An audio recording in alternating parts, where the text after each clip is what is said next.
उद्देशानं केंद्राकडून कांद्याची खरेदी केली जाणार आहे। मुख्यमंत्री फडणवीसांची माहिती। कांदा उत्पादक शेतकऱ्यांना मोठा दिलासा। साताऱ्यामधल्या कार्यक्रमामधून मुख्यमंत्र्यांचा कांदा उत्पादक शेतकऱ्यांना दिलासा।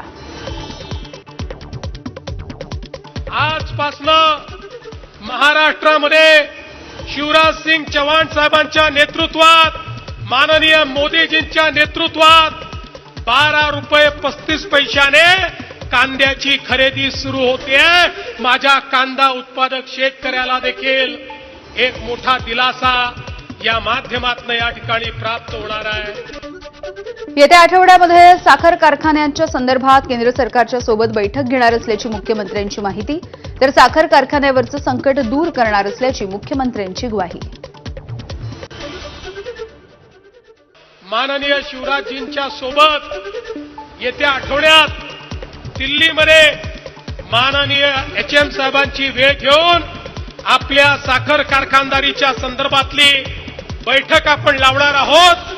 केंद्र सरकार आणि राज्य सरकार मिळून साखर कारखानदारी आणि ऊस उत्पादक शेतकरी यांच्यावरचं संकट हे देखील राज्य सरकार दूर करेल, हा विश्वास या निमित्ताने मी आपल्याला देतो।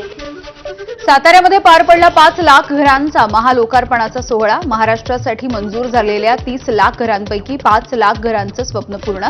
केंद्रीय मंत्री शिवराज सिंग चौहान, मुख्यमंत्री फडणवीसांसह मंत्री शिवेंद्रसिंहराजे भोसले, जयकुमार गोरे, शंभूराज देसाई या सगळ्यांचीच उपस्थिती।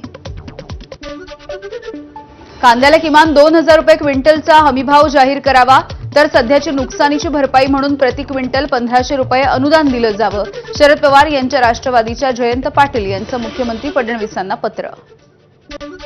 धान पिकाच्या हमीभावामध्ये केवळ 72 रुपयांची वाढ झाली आहे, तर मागच्या 23 वर्षांमध्ये धानाच्या हमीभावामध्ये केवळ 1891 रुपयांची वाढ। मात्र खतं बियाणांचे दर चौपट झालेत, लागवड खर्च देखील वाढलाय। उत्पादन खर्चाच्या तुलनेमध्ये धानाला मिळणारा हमीभाव हा कमी झालाय, शेतकरी नाराज आहेत। भंडारा आणि गोंदिया जिल्ह्यामधील शेतकरी आणि प्रकल्पग्रस्तांचं वैनगंगा नदीमध्ये जलसमाधी आंदोलन। काँग्रेसचे नेते नाना पटोले, खासदार प्रशांत पडोळे आंदोलनाच्या ठिकाणी उपस्थित। मागण्या मान्य होईपर्यंत आंदोलन मागे न घेण्याचा इशारा। मान्सून 26 मे रोजी केरळमध्ये दाखल होण्याची शक्यता आहे। भारतीय हवामान विभागाचा अंदाज जाहीर। वेळेच्या आधीच मान्सून केरळमध्ये दाखल होणार आहे। सामान्यतः 1 जूनला मान्सून केरळमध्ये दाखल होत असतो। मुंबईकरांवरती पाणी कपातीचं संकट आहे। आजपासून मुंबईमध्ये 10% पाणी कपात लागू होणार आहे। धरणांमधील पाणीसाठा घटल्यामुळे मुंबई महानगरपालिकेचा निर्णय। नागरिकांनी पाण्याचा जपून वापर करावा असंही आवाहन। ठाणे, भिवंडी, निजामपूर महानगरपालिका क्षेत्रामध्ये मुंबईप्रमाणे 10% पाणी कपात। जूनमध्ये समाधानकारक पाऊस पडल्यानंतर पाणीसाठ्यामध्ये वाढ झाली, तर सध्याची पाणी कपात मागे घेतली जाईल, पालिकेचं स्पष्टीकरण। धुळे जिल्ह्यामधल्या शिंदखेडा तालुक्याला पाणी टंचाईची भीषण समस्या। टँकरच्या माध्यमातून गावाची तहान भागवली जातेय। धांदरणे आणि डाबली या 2 गावांना पाणी टंचाईच्या झळा। 4 ते 5 दिवसांनी या गावांना पाणी मिळत आहे।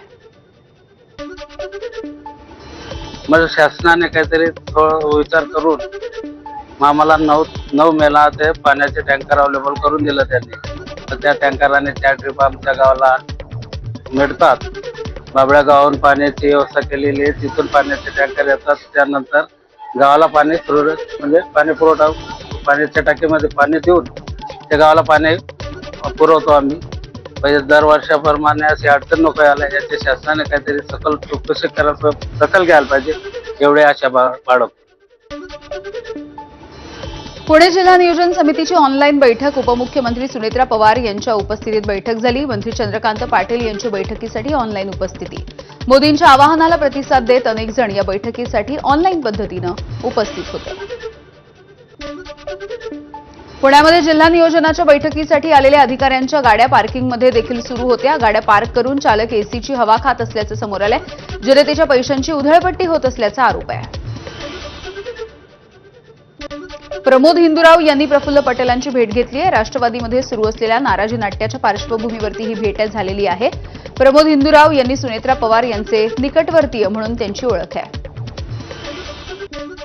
आखाती देशामधल्या युद्धाच्या काळामध्ये पंतप्रधान नरेंद्र मोदींनी देशाला पेट्रोल आणि डिझेलचा पुरवठा सुरळीत सुरू ठेवला। काही परिस्थितीमुळे इंधन दरवाढीचा निर्णय केंद्र सरकारला घ्यावा लागला. मंत्री विखे पाटील यांनी इंधनाच्या दरवाढीचं समर्थन केलंय.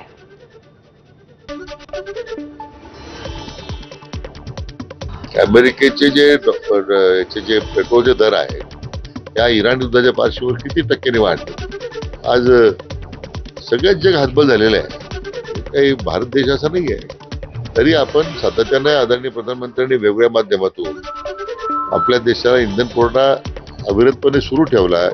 आपण काही त्याच्यामध्ये मोठ्या प्रमाणात त्याचे जे दर आहेत ते नियंत्रित ठेवण्याचा प्रयत्न केलेला आहे. अजित पवार यांच्या राष्ट्रवादीचे 3 नगरसेवक थेट बैलगाडीने पिंपरी चिंचवड महानगरपालिकेमध्ये पोहोचले. तर भाजपकडून पालिकेमध्ये उधळपट्टी सुरू असल्याची राष्ट्रवादीची टीका. कोल्हापूर जिल्हा परिषदेच्या अध्यक्ष शिल्पा खोत यांचा एसटी आणि त्यानंतर रिक्षाने प्रवास. पंतप्रधान नरेंद्र मोदी यांनी केलेल्या आवाहनाच्या नंतर प्रतिसाद. तर जिल्हा परिषदेमध्ये प्रत्येक शुक्रवारी नो व्हेइकल डे पाळण्यात येणार असल्याची देखील घोषणा. नाशिक महानगरपालिकेमध्ये सत्ताधारी भाजप विरुद्ध ठाकरेंची शिवसेना वाद रंगणार आहे. महासभा आणि स्थायी समिती सभा ऑनलाईन घेण्याच्या निर्णयावरती ठाकरेंच्या शिवसेनेचा आक्षेप आहे. सत्ताधारी एकतर्फी विषय मार्गी लावण्यासाठी ऑनलाईन महासभा घेत असल्याचा आरोप. अंबरनाथमध्ये सेना भाजप युतीवरून अंतर्गत धुसफूस. पक्षाकडे स्पष्ट बहुमत असताना भाजपच्या सोबत जाण्याची गरज काय आहे? शिवसेना शहर प्रमुख अरविंद वाळेकर यांचा सवाल. राखीव प्रवर्गाची सवलत संपवण्याचा राज्य सरकारचा डाव. माजी खासदार हरिभाऊ राठोड यांची राज्य सरकारवर टीका. मागासवर्गीयांचे मंत्री झोपा काढतायत का? हरिभाऊ राठोड यांचा सवाल. राखीव प्रवर्गामधल्या परीक्षार्थींना खुल्या जागांवरती बंदी. सरकारचा निर्णय. ओबीसी महासंघ कोर्टामध्ये निर्णयाला आव्हान देणार आहे. बबनराव तायवाडे यांचा इशारा. तर मुख्यमंत्र्यांना पत्र लिहत निर्णय रद्द करण्याची मागणी करणार. निर्णय रद्द न झाल्यास रस्त्यावरची लढाई देखील लढली जाणार आहे. तायवाडेंची प्रतिक्रिया. वर्षानुवर्ष चालणाऱ्या महसूल सुनावणींना आता ब्रेक लागणार आहे. महसूल मंत्री चंद्रशेखर बावनकुळे यांच्याकडून सुनावणी प्रक्रियेमध्ये मोठे बदल. लिखित कारण असेल तर एकदा सुनावणी रद्द करता येणार आहे. सुनावणी पूर्ण झाल्यावरती निकाल द्यावा लागणार आहे.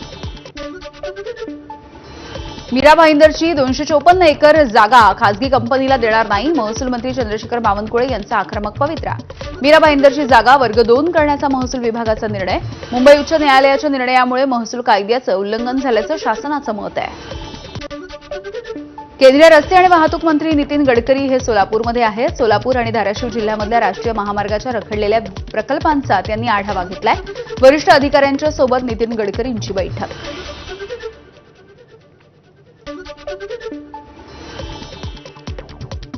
पालखी मार्गाचं 80% पेक्षा जास्त